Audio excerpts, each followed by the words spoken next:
জন্য বলে রে বাপ, যারা মা বাবার সাথে অবাধ্যতা আচরণ করেন, এখন সময় আছে মা বাবার কাছে ক্ষমা চেয়ে নেন। পিছনে যাই গুনাহ করলাম, পিছনে যাই গুনাহ করলাম, পিছনের গুনার জন্য আল্লাহর কাছে ক্ষমা চেয়ে নেন, আল্লাহর কাছে রুজু হয়ে নেন। পিছনে একটা বছর চলে গেল, নতুন বছর শুরু হয়ে গেল। এই নতুন বছরে আমার কি পরিমাণ, পিছনের বছর আমি কি পরিমাণ গুনাহ করলাম, সামনের জিন্দেগিতে আমি গুনাহ কি পরিমাণ গুনাহ করব। এজন্য বলি হাতে পায়ে ধরে বলে বোঝায়, মা বাবার সাথে বেয়াদবি করিয়েন না, আলেমদের সাথে বেয়াদবি করিয়েন না, মা বাবার অবাধ্যতা হয়েন না, আলেমের সাথে বেয়াদবি আচরণ করিয়েন না। যদি আলেমের সাথে বেয়াদবি করেন, দুনিয়াও ধ্বংস, আখিরাতও ধ্বংস। দুনিয়া তো হারাইলেন, আখিরাত তো হারাইলেন।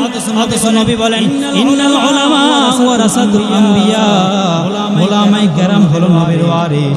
অতএব যদি আপনার সন্তানকে এই বাগমারা মদিনাতুল মাদ্রাসায় যদি একটা সন্তান আলেম বানাইতে পারে, ওই সন্তানটার পিছনে হাজারো মানুষ নামাজ পড়বে, ওই সন্তানের পিছনে হাজারো মানুষ দোয়া নেওয়ার জন্য দৌড়াইবে। এই সন্তানের বাবা মা একটা সন্তান যদি আলেম বানাইতে পারেন, ওই সন্তানটাই হবে নবীদের ওয়ারিস। আল্লাহ নবী বলেন, সমস্ত আলেম ওলামারা হলো আমার ওয়ারিস। অতএব দুনিয়াতে যেই সন্তানটা আলেম হবে গো, ওই সন্তানটা হবে নবীর ওয়ারিস।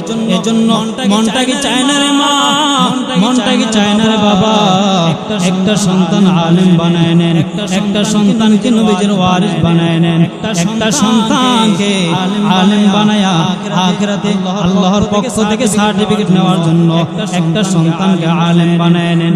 নবী ডাক দেয়া কয়, যেই সন্তানটা বাড়ি থেকে বের হয়ে মাদ্রাসার দিকে যায়, ওই সন্তানটার পায়ের নিচে আল্লাহর নবী বলেন কিছু ফেরেশতা নূরের পকর বিছায়